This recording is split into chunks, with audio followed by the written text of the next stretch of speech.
Also, realtors hire me all the time. We're building a house. Can you make sure it has good feng shui? If your goal is to make more money, you know where the good feng shui should be? In your house. Because if your house has good feng shui or your office, you get more opportunities. You have more energy, right? Like it's the one that directly impacts you the most.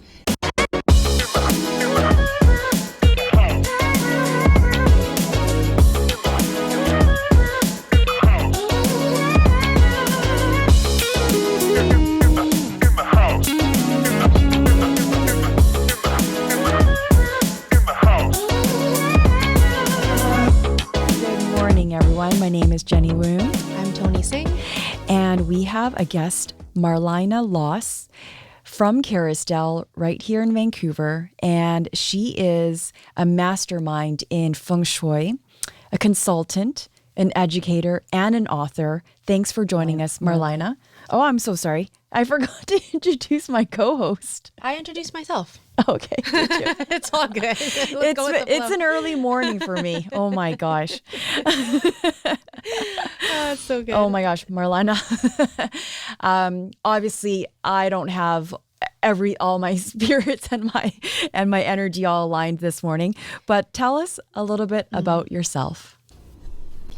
Well, how interesting. First of all, welcome. Thank you, and welcome to everybody who's listening to this. So here I am being introduced by two women who should be who traditionally the world would think should be the feng shui experts, and I'm the white Caucasian person from Vancouver, right? And so certainly when you say, tell me a little bit about myself, I did not grow up thinking I was going to become a feng shui master. But my parents were Dutch immigrants, and I don't know, like they certainly had a really healthy understanding of nature, but they were very religious. So there was no room for actually understanding energy the way I perceive it. But I, even as a little kid, could walk into some houses and know that they were happy houses and other houses were not. And so it was kind of like, why? I was just really curious. And I'm also someone who's just always been really curious in fate and destiny. Like, how did I get born into this family? And how come I'm in Vancouver? And how random is that? And all those different types of things. And so between the two, I've spent my whole life studying that to sort of understand why I think the way I think. And so how do you service yourself as a feng shui expert to others? Okay, so I've been doing this for nearly 30 years now. Okay, so initially it was a hobby. I was actually working with mentally ill people with drug and alcohol issues and in housing, and doing supportive housing for and public-private partnerships and things. And so I've always believed in community, and I've always believed in being of service. But I studied metaphysics as a hobby. I love astrology, and I love all those different things. And so I went on holidays to study with Asian masters. And as I learned about metaphysics and as I learned more about my own chart, I actually feel it is my destiny to teach about energy. Because if everybody knew how energy works, we'd live our lives differently. That is intriguing. Mm-hmm. So would you say, when you say differently, is that better, or there's improvements, there's more positivity? Really good question. The first, in Chinese metaphysics, which I love about it, is that there's three factors to destiny. And they call it heaven, earth, and human, three parts. And the heaven part is the personality and karma in this lifetime your soul has incarnated as, okay? Because we have many lifetimes. Earth is where you live, or the environment you're in. And human is what you do, okay? So there's three factors to destiny. Well, if you understand that this is a good year, like what if you understand your personality strengths just by looking at your chart? Now, we can all do other things, but when you work with energy, you actually start to realize you're influencing it. And the biggest part of that whole thing, because religion will sort of say, oh, everything's up to God. We don't have any choice. But here, and law of attraction will say it's all up to you. And actually, right, which is not, and I'm a common sense person, even at the end of the day while I study metaphysics. Tomatoes don't grow in November.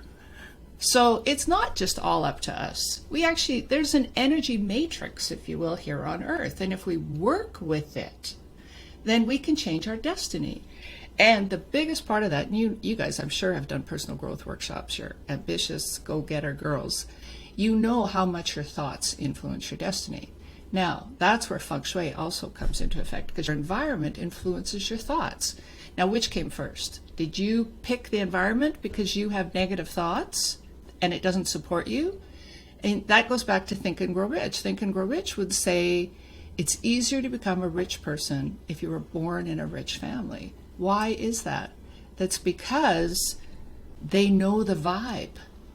It's not to them something that they don't understand. They actually believe it. So if you believe it's easy, the law of attraction just kind of opens up for you. And so I work with people on all those levels. It's like, first of all, what do you want? And then I have to actually diagnose where you're at.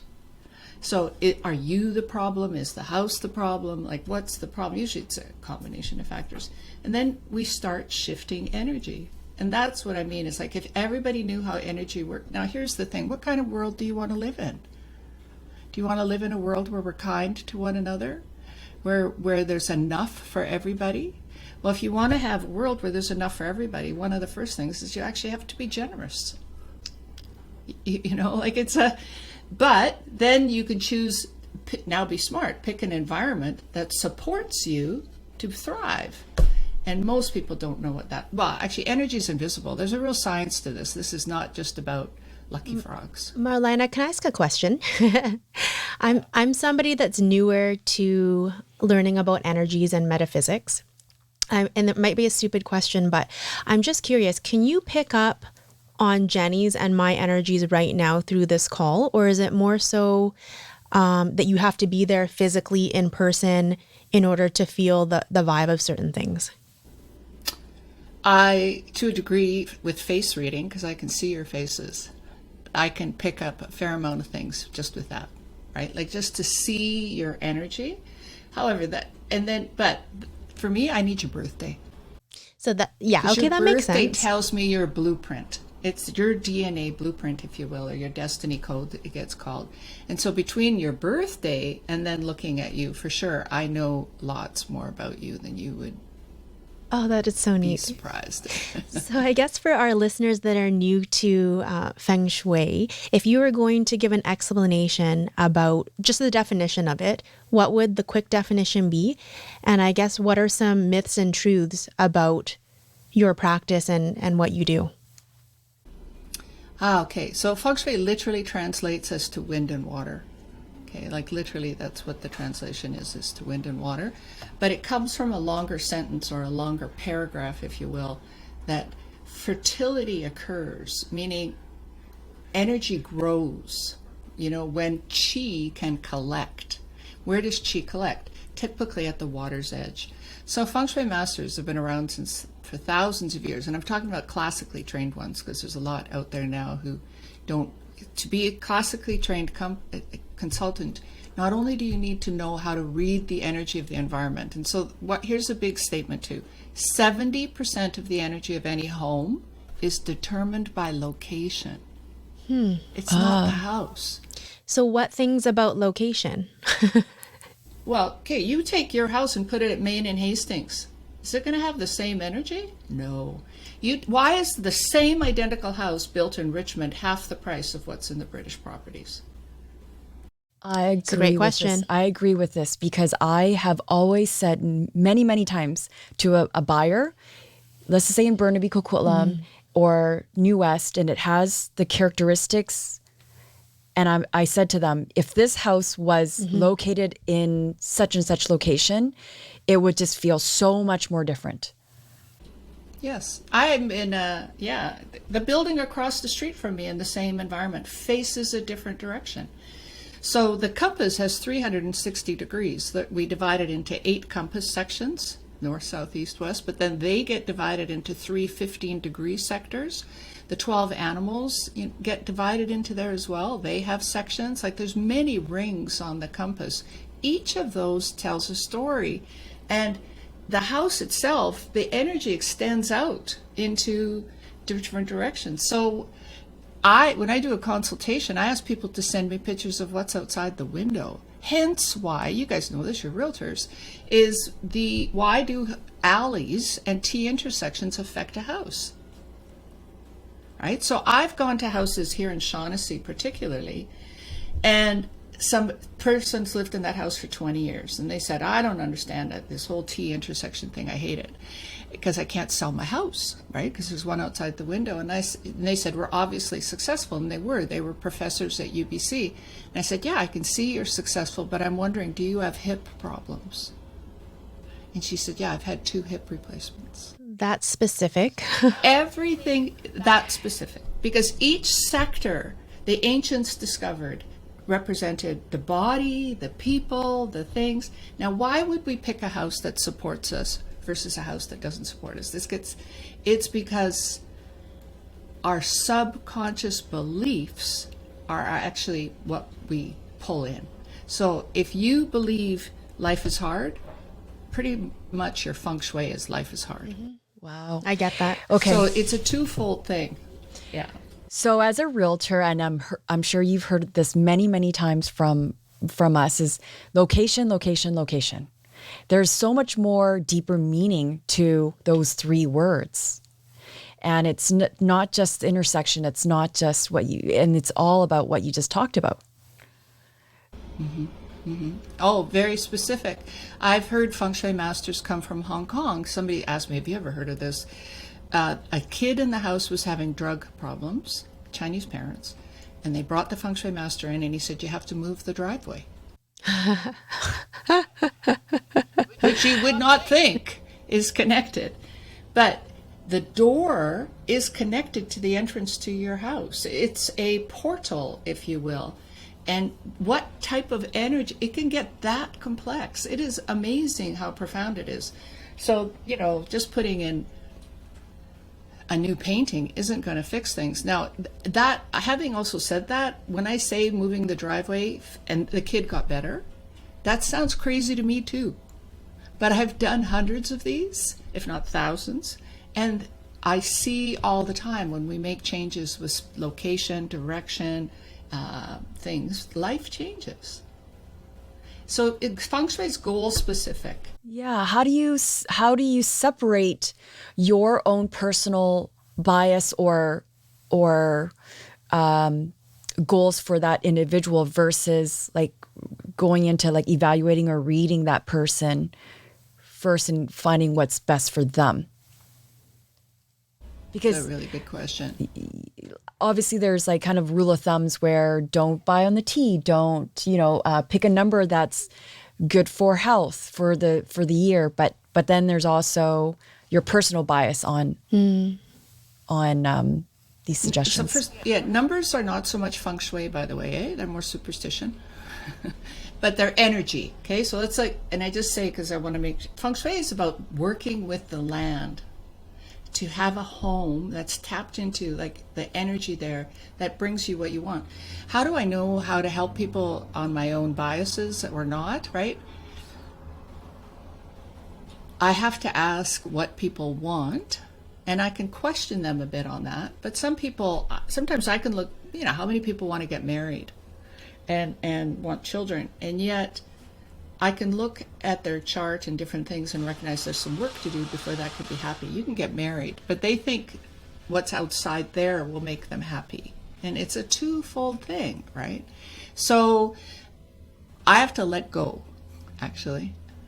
I ask, what do you want? And then most of my clients work with me for years because they'll move when they're ready to get to a new place, or they'll make renovations or changes. Yeah, depending on the goals. I love how you said that. So you're making it about the client based on what they want to achieve in their life at this time. So specific.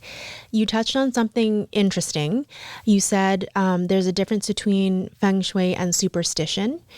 And you said numbers are a bit more superstition. So could you educate us and our listeners on a little bit more about that? Feng shui versus superstition. What would be considered maybe nonsense and not about energy?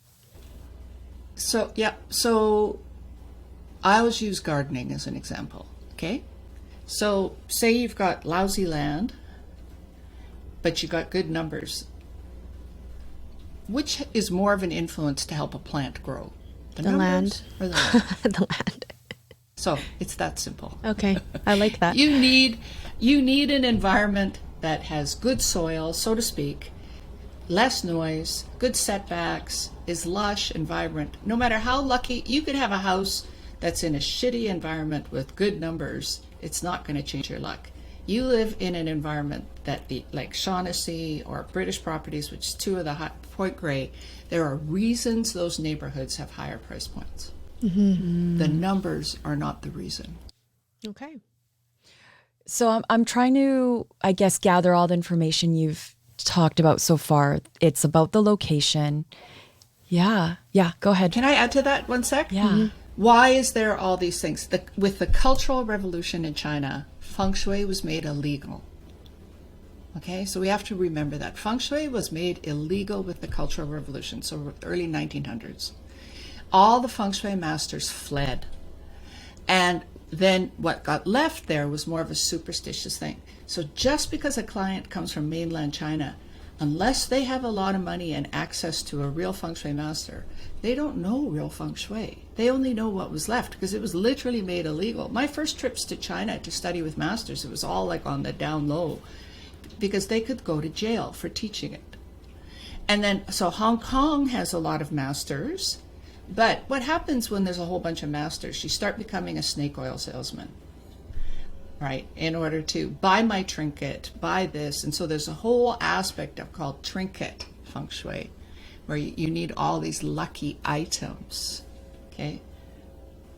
That kind of reminds me of the Jade necklace I just bought like a few years ago from a Feng Shui master. And darn it, I fell into it. No, it doesn't mean that it's not going to happen. And crystals have some energy, right? Crystals have certainly some energy, but I always ask, is this going to change how a plant grows? Because we're more complex than a plant. So you need good light. You need fertile soil, right? Like we all need light. I've noticed for myself personally, and we'll get back to the questions, but I 100% hear you. The land that I've been really drawn to, it's generally south facing because there's a lot of sunshine. Typically there would be water running through or right near the property, and it would be more lush. Like it makes me really excited. And my husband and I were looking at a parcel of land in more desolate area like Cache Creek in BC. It's not very lush. It's more desert-like. It doesn't resonate. So we didn't end up purchasing it, but I get what you're saying, and it's so true. It's very interesting. So I was back to the questions. Yeah, I wanted to ask actually. So it's about location, it's about the energy, and so you're walking. If I'm hiring you and you're walking into a home, business or a workspace, what are the first steps that you take upon, I guess, discovery, onboarding that client if their goal was to increase like efficiency and money and good energy, more income, decreasing employees, changeovers? Yeah. I need the boss's birthday because he's the one that needs that it all. Who's the person that the Feng Shui is going to support? So, also realtors hire me all the time. We're building a house. Can you make sure it has good Feng Shui? If your goal is to make more money, you know where the good Feng Shui should be? In your house. Because if your house has good Feng Shui or your office, you get more opportunities. You have more energy, right? Like it's the one that directly impacts you the most. Now, I get hired a lot to do houses for, can you just tell us we didn't break any rules? Like with the stairs too close to the front door or those types of things, right? And but typically, the ideal time to hire me is before the floor plans start getting built, because then I can actually say, put the door here, like depending on what you want, right? Like so, Yang energy is very active. Yin energy is resting. So if you want to rest, that's a completely different type of energy, because if you rest, you want to come out of it refreshed. But if you're working, you want to come out of it having produced something. So I had a client years ago. I did his offices. First of all, actually, before he even moved into the offices, he had me look at a space and said, will this space support my goals? Space support my goals. Okay. Right? Like, will this space support my goals? So I said, yes, actually. I said, there's 3 years of energy here. Okay, so which is curious. There's 3 years of really good energy here, meaning basically at the front door, I could see. So there's the permanent energy, and then there's time. This is the year of the tiger. The yearly energy affects buildings as much as it does people. It's possible to read that. Anyways, my client phones me a month after they get into the business, and they're all doing great, and his sales are up, and he says to me, Marlyna, I'm feeling really frazzled a little bit, and it's really hectic. And I said, how much are your sales up? And he said, 30%. And I said, so did you expect sales up 30% to feel good, peaceful? Like if I said to you, your sales are up 30%, are you resting? No. Making money is a huge part too, for me, is managing expectations, too. So I have clients who've worked with me for years and years. They don't hire anybody without me looking at a birthday. Does this person have the energy I need to grow my business? Do they work well with me? I don't know if this is a question that's challenging to answer, but if it has nothing to do with numbers, why are you asking for birth dates? Because with our first breath, we are imbued with the energy of the environment. And there's a code there. So it is not a number to say you are a monkey, right? Because the monkey has it's an energy, it's monkey, I wish they didn't have animal names, but monkey is metal, tiger is wood, horse is fire. They all represent phases of energy to me. They have locations in the building. So if I sit you, see, in China, the leaders do not give their birthdays. They don't give real birthdays. Why? Because say I have a meeting with you, the art of war, and I want to win. I'm going to position you at a time and day and location that's to your disadvantage. Wow, interesting. I really like this conversation. Go ahead. Yeah. But my basic consultations are basically somebody comes in and they want things to be better. My first question actually to people too is, what are you willing to do? Right? Because some people aren't even willing to move the bed. Right? Like, it's like, what are you willing to do? Are you willing to paint? Are you willing to do this? And then the next question would be, what actions, like goals, But then we start making adjustments depending on what's possible. So it makes sense then, based on what you're saying, the best time to have you in for a consultation is before the decision has been made to purchase the property. What about for clients that, you kind of touched on this earlier, have already purchased a home or an office space? Would a Feng Shui consultation still be of benefit to them after the space has been purchased? And are there simple things that can be done to fix it without maybe moving a driveway? Or a staircase. Oh, I've never said yet. Actually, I've never said yet move the driveway, and I've heard another Feng Shui practitioner tell a bank you have to move the vault. I actually understand why he says that. Yes, there are always things we can do. And actually, the first step, like when you're not feeling well, they send you for blood work and all that stuff to sort of figure out what's going on. The first step is analysis. What's going on? Because sometimes just the year is a problem. The energy of the year. Now, we could say problem, but it's a clash, say. So that is disrupting your energy. Wouldn't that be helpful to know? This is a year where you're going to have to think about what you want and don't want. Then how can we position? So then you say, well, I want to make more money. This is the best place then in your house for your home office, given with what options we have, right? You say you want better health. Okay, can we move your bed? What can we do? Which bedroom's best? So analysis of the house and analysis of you is if you really want to grow, you actually have to first have awareness of where you're at. That's the type of services I provide, no matter what stage you're at. What does that cost look like range-wise? Is it based on square footage, based on how much time it's going to take? Yeah. Yeah, so typically an astrology reading is $400. Okay, so to do an in-depth astrology reading, I do quite a few of those. Just first of all, where are you at?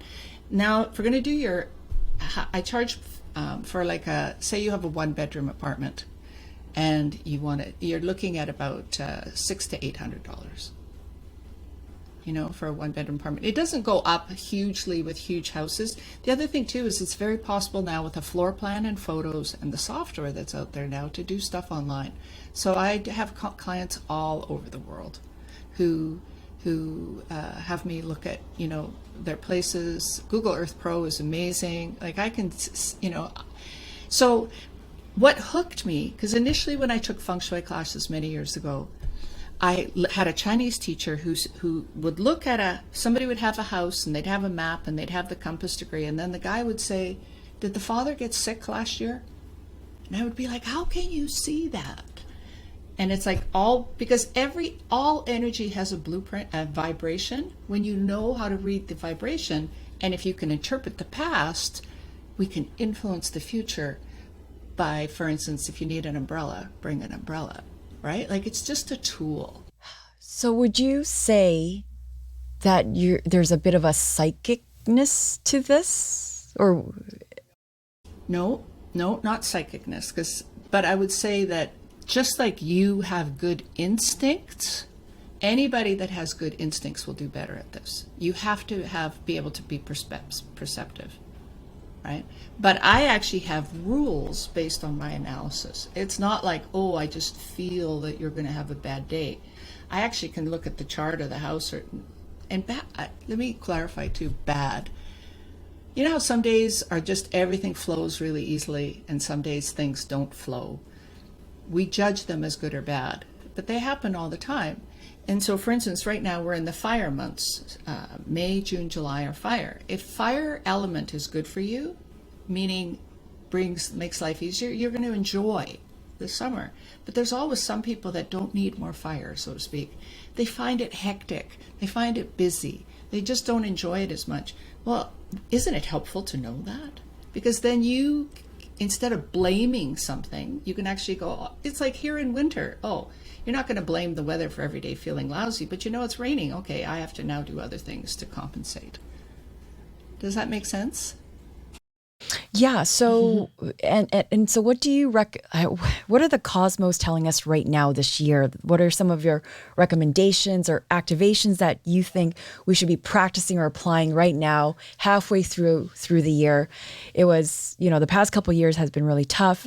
So what kind of good, positive energy can we bring into our life right now? The last 3 years have been really interesting, and we're entering it, and everybody can feel it. We're entering into a whole new energy matrix, so to speak, right? And a lot of this is people are actually waking up to that we have more influence in our lives than we realize.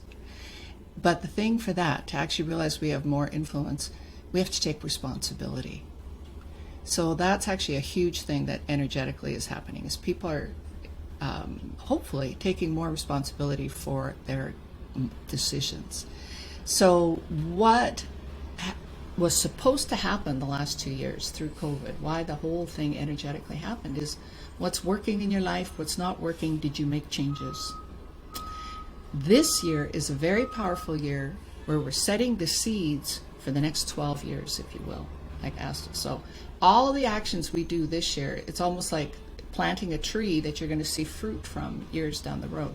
But that's literally what's happening. So you want more friends, be more friendly. You want more money, do you need more training? This takes requirement too. Like, do you need more skills? Do you need more marketing? Like, what's the issue? Take those steps this year and it's like 10xing it. It's a very powerful year with intention to make positive changes. But it's painful because purification, nobody transforms without letting go and or working hard, right? And so who's up to the task? Well, that's why I started the Moon Group, right? The Moon Circle. I have a free Moon Circle with a meditation and things that happens every month with a full moon. Because if we create community of light, like my tagline is together we are more, right? Lifting our energies together and taking responsibility for it creates a better world. You had mentioned at one point that thoughts and vibrations, or I guess talking about the fact that only 5% of it comes from consciousness. So how do we tap into the remaining 95%? Who's done it? Okay, so I would say, first of all, I'm actually going to do a workshop on law of attraction and metaphysics. This is just a 3-hour simple workshop this month, talking just about that because it's so important. But the first question is, what do you want, right? Our thoughts. Most people, and then it's uncovering what are the next question is, what's preventing you from getting there? Okay, so then if you want, and it's interesting, it's like, say you want to be in a relationship and you're single. Take a look around your apartment and go, how many images around the apartment depict relationship, right? So subconsciously, most people who are single have a lot of single artwork because they don't even know what the vibe of relationship looks like. And this is actually the process too, is actually becoming aware of, oh, like hoarding is a lack problem, right? Like I don't have enough. Right? It's just like, can you open up the space to bring new energy in? Can you use artwork? See, intentions are psychological, but 33% of our energy is on us. So that's where artwork and things like that can really make a difference too. It's like, what do you want for your future? Most people don't even think about the future. They're just in moment-to-moment self-gratification. You mentioned a bit earlier about things that are coming to someone's life and how they're going to accept it, or they may take it as, why is this happening to me? Maybe it's a sure sign of fire that it's happening too much. What is it that prevents people from living their full potential? Because for me, it's full gratitude every day. Why did the higher power pick me to live on this earth, to accept these challenges? And so what typically prevents people from living their full potential? Yeah, beautiful. Fear. The belief in separation.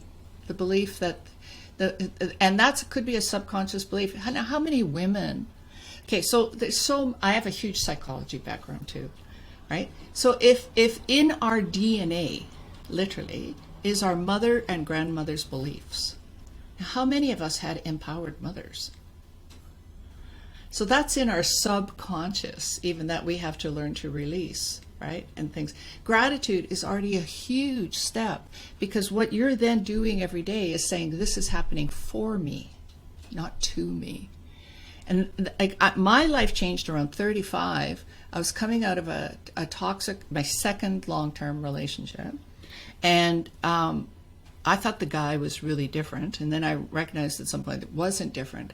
And it was the same patterns. And the pattern was basically I felt abandoned, right? But I was like, wow, why did I choose you became the question. Instead of, right? Because I actually saw I chose all this.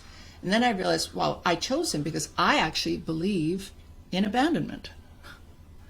So when you bring those thoughts to the surface and things, you can work to change them, but it's a process, right? Like it's a process. Probably why it can feel so painful going through it when you're working through those things. Mm-hmm. Yes. Well, and being alone, it's everybody's greatest fear. We are creatures of attachment. Yeah. So could you share with us a little bit more about your book? Your Feng Shui book. But it's called Do You See What I See? Okay, so you've been asked, how did I know my path? Because I was busy doing Feng Shui as a hobby. And then a couple things happened. I'd actually, as about a 12-year-old, had an astrology reading, and the guy said, one day you're going to be writing books. And I'm like, what? Really? Still didn't see it, right? And then now I'm in my mid-40s, and I loved Feng Shui, but I was like, really, can I make money with this and whatnot? And this developer who had money and whatnot took a mini class with me, and he just said, he said the same thing I said, which is, if everybody believes in energy, we would build houses differently, we would live our lives differently. He said, you should write a book, I'll pay for it. And he wrote me a check for $50,000 to write the book. Like, he's so, right? Because he knew, and I was like, okay, I guess I'm writing a book. And then I was in San Francisco the following week, and in my class teaching, this woman said, I'm an editor. Can I come up and edit it for you? And I was like, okay, all right. So stuff like that happens to me all the time. And it's clear then the path, right? Like, it's like, do you follow your path or not? And most people are afraid to follow the path. But because of the, it was like, okay, I'm meant to write a book. So it took 3 years. It was hard. But it's a simple book, actually. But what took 3 years was actually determining my message. There's a lot of pictures. There's over 200 pictures in it. It talks about basic, real Feng Shui, how it's based on a compass and things like that. But I was just also, how can you work with Feng Shui if you don't even know what energy looks like? So what does good energy look like? Too, it's not marble counters. The question is, how is your life? Right? How is your life? Are opportunities coming to you? Do you wake up refreshed? Do you feel excited? Like, chi is in all those things. And so my book talks about, those. Some people may call it, good opportunity, good karma. Some people call it good luck, timing. And so there's so many labels for it. And maybe sometimes I find people may not call it energy because they can't see it. They can't feel it. They're not really self-aware of it. So I know you offer multiple courses. Do you typically find that the ones that are taking your course, like Feng Shui Mastery, the certificate programs, that they are already believing in those type of energies, or is it someone who's just trying to convert? I think they have a felt sense. Okay, so I get 2 students typically, like some might be brand new. I also get a lot of students who studied with other masters because they're struggling to figure out, because it's not an easy thing to learn. And I've studied with 8 masters, so I've been able to compile, a lot of that together. I think there's some people that are looking for a magic pill. There's some people that are too involved in other people's businesses. My son needs to be fixed. My husband needs to be fixed, right? Type thing. And fair enough. There's that as well. And then there's the odd person who actually wants to become a practitioner and do it as a business. In China and in Asia, it's very known that Feng Shui is a tool. So typically one person in the family will learn it and give it to all the family. It's just held within the family, the astrology, the Feng Shui and all that. Or companies there will hire Feng Shui as part of human resources, right? How to manage people and how to manage offices and things like that. It's not, so that's why I had to write the book. People aren't aware here of how to work with energy. You're a great partner to have in your a life. Yeah. What can most of your clients expect, I guess, coming out of these courses that you offer for them? I guess it might depend on what they actually want, which has been, you said that quite a few times during our discussion, but maybe a better question is, what observations have your clients observed about themselves after finishing and completing one of your courses? The first word is, I think, empowered. Okay, because whether you act or not, now you have information. So, for instance, this is the month of the, let me just, I lose track of, Fire Horse is coming up. But yeah, thank you, right? Fire Horse is coming up. I know what fire is to me. I will actually, my whole year, my marketing, my top sales, how I do different things, I use the calendar to help me, with that. So that's one of the different ways, how I position my desk and what area of my room, I do. And so, for instance, years ago, I knew that it would be a hard year. I didn't know how it would be a hard year, but it was going to be a hard year. So my Chinese teacher, she just said, well, reduce your expenses and your time commitments as much as possible, because I didn't know what was coming. And sure enough, my dad got really sick and all my time got used with that. But because I'd move to a smaller place because I could and all that, I had half the expenses.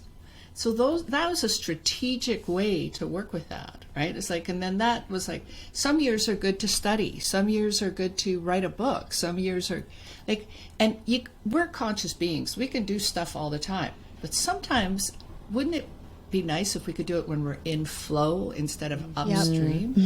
Absolutely. Like you guys know, you can sell houses if you put in so many this and so much that and so many cold calls. But there's sometimes 2 cold calls and there you are. And other times, okay, when, right? Out of your 30 years of consulting and counseling and coaching, what's the most memorable consultation you've ever had that changed somebody's life? Oh, there's been people who got pregnant. Can you help me get pregnant? There's a few of those. Can you help me, especially with IVF, right? Like, if we can, like date selection, it's used for cesarean births and things like that as well. I don't like doing that, but there's that. People who made more money, got married, is there one specific one? I mean, to me, it's just overall watching the process of people realize that they're not at the mercy of life, that they can steer the boat. Life doesn't have to be so hard. Thank you for that. We know you have an appointment right after this, so we wanted to end this episode with 5 rapid fire questions. So these are quick answers. Do you want to start off with the first one? Sure. I think she mentioned this already. We'll ask it again because this is the fun part. It might have gotten missed. What animal are you in the Chinese zodiac? And do you think you match those characteristics described in the 12-year zodiac cycle? Yeah, okay. So I'm not do quite a rapid fire answer. We're 4 animals, each of us, Because there's the year, the month, the day, and the hour, right? And so each of us has 4 animals. And I'm by year, though, a rooster. So a rooster is analytical, methodical, altruistic, hard worker. And yes, just based even just on my year animal, I do think very much I am. Mm-hmm. And what or who is your biggest inspiration? Changed over time. Oprah comes to mind, but that's so cliche. But yes. But to me, what inspires me is people who try to do better. Do you know what I mean? Who just show up, right? Like, that's a big thing. And we were talking about success. What's the difference between success and not? Is you just keep getting up. We all have. That's just really the difference. It's like metaphysics just helps you keep getting up. It's not like we have such an added edge that you're going to, but it's easy. My one teacher would say it's easy to make 30% money a year using Feng Shui in profit and margins. And I'd say that's pretty much been true for me. Sounds like we need a session after this. What is your word of the year? Purpose. 3 words to describe yourself. Compassionate, caring. And final question, if you could teach the entire world just one thing or one concept, what would it be? That together we are more, which is what you want something in your life, give it. Like sometimes in my classes, I'll say, pretend you are the king of the world and you have to bring peace. See, I had a daycare in my 20s, so I had lots of little kids. I say everything I needed to learn, I learned then. If you're angry with a 2-year-old, what are they going to do? Cry. You have to learn to manage your energy. And if you want the kids to be happy, you actually have to be happy. Well, humans are just the same, bigger humans. So bring love and happiness to everything you do. It makes a difference. Comes back full circle. I agree. Yeah. Yes. And we lied. There's one more question. What wasn't rapid fire? Yeah. Where can our listeners find you? Oh, okay. MarlynaConsulting.com. And so just Google Marlyna and I'm there. And I do Facebook Conscious Conversations once a month live. So you can find me there for free where I talk about similar stuff as now, but I also do some predictions and you can go to my website and print off your chart and look at that, and we talk about that. Then I do the full moon circle, and we do a healing sound bath in every one of those. That's also free, just to build community. And then I teach every month different little classes and do consultations. Okay. That is so awesome. This is wonderful. Thank you for your service and sharing your energy with us today and our listeners. You're very welcome. Anytime. This is what makes the world a better place, what you ladies are doing. It's like you're also empowering your listeners and readers with experts' opinions and, providing a tool. Thanks, Marlyna. Thank you. We'll chat with you soon.